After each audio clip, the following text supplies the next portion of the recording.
கடந்த ஆட்சியாளர்கள் ஒரு 30 வருடமா என்ன பண்ணிருக்காங்கன்னா, கன்னடர்களும் தமிழர்களும் ஒருதாய் பிள்ளைகள். அந்த மாதிரி தட்சண பிரதேசம் என்ற ஒரு மாநிலம் அமைந்து விட்டிருந்தால் இன்று வந்து காவிரி நீர் பிரச்சனையோ, கிருஷ்ணா நீர் பிரச்சனையோ, முல்லை பெரியாறு பிரச்சனையோ வந்திருக்காது.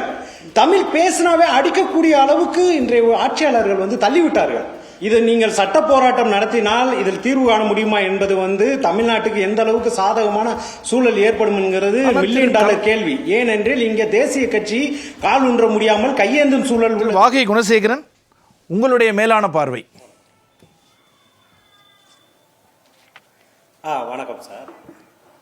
ஆமாம், இப்போ வந்து தமிழக வெற்றி கழகத்தின் தலைவர் மாண்புமிகு தமிழக முதல்வர் அவர்கள் வந்து கர்நாடகாவுக்கு போறேன்னு சொல்றதுன்னா, தமிழக வெற்றி கழகத்தோட கொள்கைகள்ல அதோட உறுதிமொழிகள்ல ஒண்ணு வருது. என்னன்னா, ஜாதி மதம், மக்களிடையே ஜாதி மதம், இனம், பிறந்த இடம், பாலினம் இவற்றின்பால் வந்து எந்த வேற்றுமை உணர்வையும் கடைபிடித்து மக்களிட பிளவுவாதம் ஏற்படுத்தக்கூடாது, அனைவரும் சமத்துவத்தோடு வாழணும் அப்படிங்கிற ஒரு கொள்கையில இருக்கு.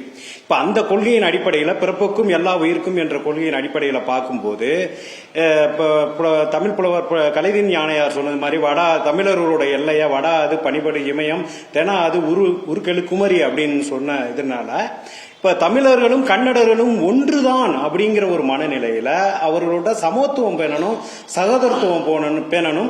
எதா இருந்தாலும் நம்ம சுமூகமான உறவு முறையில வந்து நம்ம பங்கெடுக்கணும் அப்படிங்கிற ஒரு நல்ல எண்ணத்துல முன்னாள் முதல்வர்கள் அமரர் புரட்சி தலைவர் எம்ஜிஆர் அவர்களின் அவர் வழித்தொட்டாக கூட முன்னாள் முதல்வர் மரியாதைக்குரிய குண்டுராவ் அவர்களும் ஐயா மாண்புமிகு ராமகிருஷ்ண ஹெக்டே அவர்களையும் போய் சந்தித்து எவ்வாறு வந்து அது ஒரு சுமூகமான முறையிலே உடன்பாடு ஏற்பட்டு காவிரி நீரை வந்து தமிழ்நாட்டிற்கு பெற்று தந்தாரோ, அந்த வாகை சூடும் வரலாறு திரும்ப வேண்டும் என்ற ஒரு நல்ல எண்ணத்தை ஏற்படுத்தியிருக்கலாம்.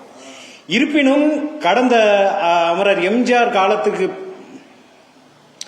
ஒரு ராஜாங்க ரீதியான ஒரு முன்னெடுப்பை பண்ணுவது வந்து நல்லதுதான். ஏன்னா தமிழ்நாட்டோட விவசாயத்தை வந்து அடிமடியிலே கை வைக்கக்கூடிய ஒரு திட்டம் தான் மேகதாது திட்டம். இதுக்கு வந்து நிறைய இடங்கள்ல அவங்க அனுமதி பெறணும், அதுக்கு வந்து சட்டப்பூர்வமான நடவடிக்கை எடுத்தாலும் கடந்த ஆட்சியாளர்கள் ஒரு 30 வருடமா என்ன பண்ணிருக்காங்கன்னா, கன்னடர்களும் தமிழர்களும் ஒருதாய் பிள்ளைகள். இவர்கள் வந்து ஏற்கனவே ஐயா காமராஜர் காலத்திலேயே கர்நாடகம், கேரளா, ஆந்திரா, தமிழ்நாடு இது நாளையும் தட்சண பிரதேசம் என்ற ஒரு மாநிலமாக அறிவிக்கக்கூடிய ஒரு சூழல்லாம் உருவாகும் போது அது நிறைவேறாமல் போய்விட்டது. அந்த மாதிரி தட்சண பிரதேசம் என்ற ஒரு மாநிலம் அமைந்து விட்டிருந்தால் இன்று வந்து காவிரி நீர் பிரச்சனையோ, கிருஷ்ணா நீர் பிரச்சனையோ, முல்லை பெரியாறு பிரச்சனையோ வந்திருக்காது. அப்படி ஒரு சூழல்ல அப்படி ஒரு ஒண்ணுமண்ணாக ஒரு தாய் பிள்ளை உறவாக வாழ்ந்த இந்த மக்கள் வந்து தமிழ் பேசினாவே அடிக்கக்கூடிய அளவுக்கு இன்றைய ஆட்சியாளர்கள் வந்து தள்ளிவிட்டார்கள்.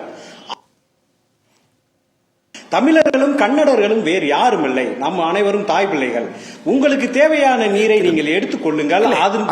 அதில் எடுத்துக்கொண்டாலும் உங்களுக்கு அடியில் உள்ள திரு குணசேகரன், நீங்கள் வந்து நல்லவராக இருந்தால் மட்டும் போறாது இல்லையா? அவங்க வந்து எந்த ஒரு தீர்ப்பையும் கர்நாடகா ஏற்க மறுக்கின்ற பொழுது பேச்சுவார்த்தை என்பது எந்த வகையில் பயனை தரும் என்பதுதான் இன்றைய பொதுவான கேள்வி. அது அறிஞர்கள், ஆன்றோர்கள், சான்றோர்கள், வல்லுநர்கள் அடங்கிய 13 பேர் கொண்ட குழுக்கள் அங்கே போகிறார்கள். கர்நாடகத்தின் சாதகம் பாதகம், தமிழ்நாட்டின் சாதகம் பாதகம் இவையெல்லாம் அவர்கள் இரு குழுக்களாக உட்கார்ந்து பேசி ஒரு சுமூகமான தீர்ப்பை ஏற்படுத்துவார்கள். இது நீங்கள் சட்ட போராட்டம் நடத்தினால் இதில் தீர்வு காண முடியுமா என்பது வந்து தமிழ்நாட்டுக்கு எந்த அளவுக்கு சாதகமான சூழல் ஏற்படும் என்கிறது மில்லியன் டாலர் கேள்வி. ஏனென்றால் இங்கே தேசிய கட்சி கால் ஊன்ற முடியாமல் கையேந்தும் சூழல் உள்ளது. அங்கே கர்நாடகாவில் தேசிய கட்சிகள் ஆட்சியில் இருக்கின்றன. ஒன்றிய அரசிலிருந்து நம்ம ஒரு சாதகமான ஒரு பதிலை நாம் எதிர்பார்க்கக்கூடிய ஒரு சூழல் இருக்கு. நீங்கள் வருவதற்கு தயாரா இருந்தாலும் வெறுப்புணர்வை கடந்த ஆட்சியாளர்கள் விதைத்து விட்டார்கள். பழைய ஆட்சியின் மீது குற்றம் சுமத்துகிறீர்கள். ஆமா, இந்திய ஒன்றிய அரசின் மீது நாங்கள் குற்றம் சுமத்துவார்கள். ஏனென்றால் இன்றைய வந்து மின்சாரம் பொது உடைமையாக இருக்கும்போது ஏன் தண்ணீர் மற்றும் பொது உடைமையாக இருக்கக்கூடாது? ஒரு மாநிலத்தில் உள்ளவர்கள் மட்டும் தண்ணீரை பருகி தண்ணீரை அனுபவித்து வளர்ச்சி பெறலாம். அதன் நீரோட்டமாக கடலுக்கு செல்லும் மக்கள்கள் வந்து வறட்சியின் பிடியில், வறுமையின் பிடியில் சிக்கி அழிய வேண்டும் என்பது இந்திய ஒன்றிய அரசின் மாற்றாந்தாய் மனப்பான்மையை குறிப்பிடுகிறது. இதில் வந்து ஒரு சமநிலையான ஒரு ஒன்றிய அரசு இல்லை என்றுதான் எனது வாதம். திரு குணசேகரன், திரு பிரியன் சொன்னதை கேட்டிருப்பீங்க. நீங்க கர்நாடகாவை எந்த காலத்தில் நம்பக்கூடாது. நம்மளால செல்வி ஜெயலலிதா எடுத்த ஸ்டாண்டு தான் கரெக்ட். பேச்சுவார்த்தை என்பதெல்லாம் வெறும் ஏமாற்று வேலை, நம்மளை நாம ஏமாத்திக்கிறதுக்கான முயற்சி. அது சட்டம் நம் பக்கம் இருக்கும்போது, நீதி நம் பக்கம் இருக்கும்பொழுது பேச்சுவார்த்தையில் என்ன பயன் கேட்கிறார்? இல்லப்பா, ஐயா நித்யானந்தம் சொன்னது கூட கரெக்டா தான் சொல்றாரு. ஐயா நித்யானந்தம் என்ன சொல்றாருன்னா, உச்ச நீதிமன்றமே தீர்ப்பு கொடுத்தாலும் அதை செயல் வடிவமாக்குற மனநிலையில மாநில அரசுகள் இல்ல. அதை கட்டுப்படுத்த அந்த மாதிரி ஒரு சூழ்நிலையில இப்ப சட்ட போராட்டம் அம்மா ஜெயலலிதா வந்து நடத்தினாங்க. அவங்க வந்து தற்காலிக தீர்வு தான் காவிரி நதிநீர் மேலாண்மை வாரியம் அமைச்சாங்க. அதுல வந்து நிரந்தர தீர்வு கிடைக்கல. இப்ப அதனாலதான் நாம வந்து அங்க வந்து எதுவுமே பண்ண முடியாம போயிடுச்சு. இப்ப 1974ஆம் ஆண்டுல நமக்கு வந்து 50 ஆண்டு ஒப்பந்தம் நிறைவடையும் போது அன்னைக்கு வந்து 71ஆம் ஆண்டுல வந்து ஒரு வழக்கு தொடர்ந்தாரு அப்போதைய முதல்வர் ஐயா கருணாநிதி அவர்கள்.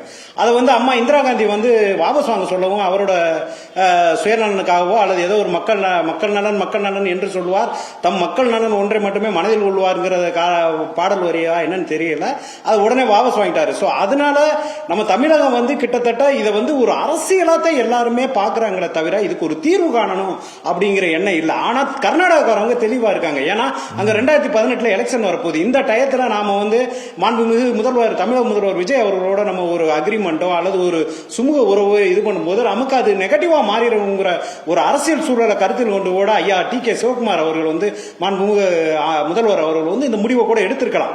ஆனா இது தற்காலிகமானதான். ஏன்னா காங்கிரசுக்கும் தமிழக வெற்றி கழகத்துக்கும் மாண்புமிகு முதல்வர் விஜய் அவர்களுக்கும் வந்து ஒரு நல்ல புரிந்துணர்வு இருக்கு, நல்ல புரிதல் இருக்குது. இது நிச்சயம் ஒரு தீர்வு ஏற்படும். என்ன தீர்வு ஏற்படும்னா, இங்க இருக்கும் கன்னடர்கள் வந்து ஒரு தமிழர்களை வந்து அங்கிருக்கும் கன்னடர்கள் அங்கு வாழும் தமிழர்களை ஒரு மாற்றாந்தாய் போல பார்க்க கூடாது, சகோதரத்துவமா அணுவணும்.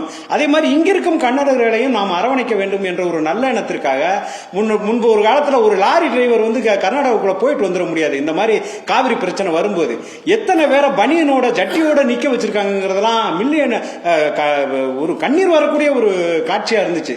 சோ அந்த மாதிரி காட்சிகளை வச்சு அரசியல் பண்ண அதிமுக திமுக மாதிரி தமிழக வெற்றி கழகம் பண்ணக்கூடாது. நாம வந்து தீர்வு காண்றோமோ காணலையோ, ஆனா சகோதரத்துவமும் சமத்துவமும் நாம பேணணும். நம்ம வந்து ஒரு நீர்ங்கிறது வந்து அனைத்து மக்களுக்கும் பொதுவானது. இதை நீங்க உணருங்க. கர்நாடக மக்கள்கிட்ட நீங்க அன்பான மொழியில ஒரு மாநில முதல்வரை நீங்க எடுத்து சொல்லுங்க, அதை கண்டிப்பா அவங்க ஏத்துக்குவாங்க. நானும் தமிழக மக்கள்கிட்ட எடுத்து சொல்றேன். ஆமா, அதாவது எங்க தலைவரோட தமிழக வெற்றி கழக தலைவரோட முடிவு வந்து மிக சாதுரியமான முடிவு. இது வந்து நிச்சயம் வெற்றி தரும். 2வது ஏரிகள் எல்லாம் அமைக்கணுங்கிறாங்க. ஏரி எல்லாம் திமுக அதிமுக பிளாட் போட்டு வித்துட்டாங்க. இப்ப கூட பள்ளிக்கரணை சதுப்பு நிலத்தை நாங்க தான் மீட்டிருக்கோம். முதலமைச்சர் மாண்புமிகு முதலமைச்சர் விஜய் அவர்கள் தலைமையிலான அரசு தான் வந்து பள்ளிக்கரணை சதுப்பு நிலத்தையே மீட்டிருக்காங்க. யாரும் கட்டடம் கட்டக்கூடாதுன்னு. ஏரிகள்லாம் உப ஏரிகள்லாம் நிறைய இருந்துச்சு தமிழ்நாட்டில், அதுக்குள்ள இப்ப பிளாட் ஆயிருச்சு. ஏன் சென்னையில மழை வெள்ளம் தேங்குது? இதுதான் காரணம். இப்ப திமுகவும் அதிமுகவும் இந்த நீர் மேலாண்மையில காமிக்கிற அக்கறையை விட தன்னோட வருமான மேலாண்மையில தான் அக்கறை காமிச்சாங்க. ஆனா இன்னைக்கு வந்து ஒவ்வொரு துறையிலையும் ஒவ்வொரு இடத்துலையும் வந்து லஞ்சம்ங்கிறதே துணி இல்லை. அத்தனையும் வந்து 100% உண்மையான நேர்மையான வெளிப்படையான ஒரு ஆட்சி நடத்தணுங்கிற ஒரு நல்லெண்ணத்தோட இது பண்றாப்ல. முதற்கட்டமாக சுமூக உறவு அதில் ஒத்து வரவில்லை. ஏற்கனவே கர்நாடகர்களும் தமிழர்களும் நீங்கள் வேறு யாரும் இல்லை, நம்ம எல்லாம் இந்திய தாயின் பிள்ளைகள். தென்னிந்திய தாயின் பிள்ளைகள் நம்ம எல்லாம்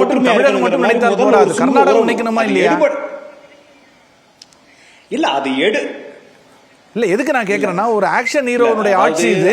நீங்க வந்து இவ்வளவு சாத்வீகமா பேசுறீங்களா, பாராட்டுறோம். தமிழகம் செய்யறத கர்நாடகமும் செய்யணுமா இல்லையா, அதுதான் எங்களுடைய கேள்வி.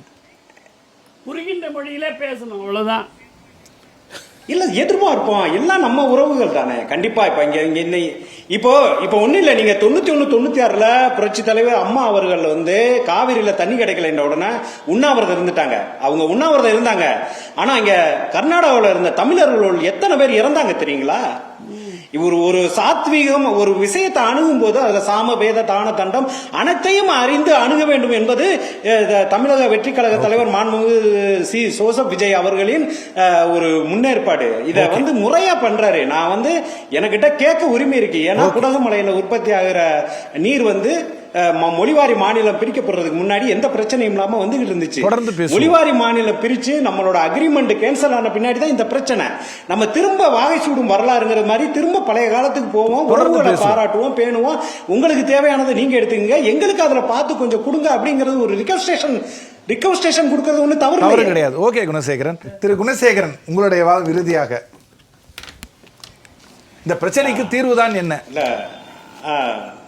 இல்ல, ஐயா பிரியன் அவர்கள் சொன்னாரு இந்த காவிரி மேல அது இல்ல ஐயா பிரியன் ஐயா சொன்னார் வந்து விஜய் அவர்கள் வந்து மாண்புமிகு தமிழக முதல்வர் விஜய் அவர்கள் வந்து அரசியல் செய்யறாருன்னு சொல்லிட்டு இந்த காவிரி நதிநீர் பிரச்சனையில கடந்த வரலாறுல அரசியல் செஞ்ச ஒரே நபர் வந்து ஐயா கலைஞர் ஐயா மட்டும்தான். ஏன்னா அவர் 2006 இருந்து 2011 வரைக்கும் அந்த பீரியட்ல வந்து ஐக்கிய முற்போக்கு கூட்டணியில வலுவான போர்ட்போலியோல இவர் ஆதரவு இல்லைன்னா ஆட்சியை கவிழக்கூடிய ஒரு சூழல்ல ஆட்சி நடத்திட்டு இருந்தாரு. 1971ல புதுப்பிக்கப்படாத அக்ரிமெண்ட அந்த பவரை பயன்படுத்தி அன்னைக்கு புதுப்பிக்கப்பட்டிருக்கலாம். 2Gல வந்து எப்படி அம்மா கனிமொழியை வந்து வெளியே கொண்டு வரணும்னு தான் அவர் வந்து முயற்சி பண்ணாரே தவிர டெல்டா விவசாயிகளோட அந்த குறையை தீர்க்கணுங்கிற எண்ணம் ஐயா கலைஞர்கள்ட்ட துளியும் இல்லை. அதுபோக மற்றபடி எல்லா முதலமைச்சருமே ஓரளவு இதை ஒரு சுமூகமான ஒரு தீர்வு காணணும்னு தான் முடிவெடுத்தாங்க. அதுலேயும் மிகப்பெரிய சட்ட போராட்டம் நடத்தினாங்க அம்மா புரட்சி தலைவி ஜெயலலிதா அவர்கள்.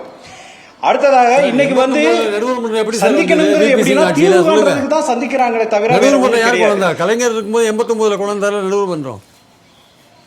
நடுவர் மன்றம் எப்படி வந்தது? சரி, அது ஏங்க தீர்ப்பு கெசட்ல ஏத்தல? கெசட்ல கொண்டு வந்தது.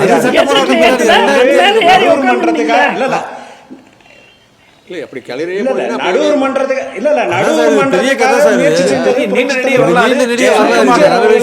நேரம் இல்லை, சுருக்கமாக முடிச்சிடுவோம். சொல்லுங்க. ஆமா, இது ஒரு பெரிய இது நீண்ட நெடிய வரலாறு இல்ல. நீங்க அரசியல் செய்யறாருங்கிற ஆட்சிக்கு வந்து 2 மாசத்திலேயே அரசியல் செய்யறாருங்கிற வார்த்தை வந்து அபத்தமானது. அது என்ன ஒரு எந்த ஒரு ஆதாரம் இல்லாத ஒரு பேச்சு. அதைத்தான் நான் ஐயாவிட்ட சொல்ல வரேன். முதல்ல வந்து சாத்தியமான முறையில ராஜ்ய ரீதியாக அணுகுறாங்க. முடியலையா சட்ட போராட்டத்துல நடத்ததான் வேணும், வேற வழியே இல்ல. Okay okay. பாஜகவுடைய அத்தனை விஷயங்களையும் கடந்த வேலை வரலாறுல ஐயா குண்டுராவ் அவர்கள்ட்ட ஐயா ராமகிருஷ்ண ஹெக்டே அவர்கள்ட்ட விவாதத்தின் இறுதியில்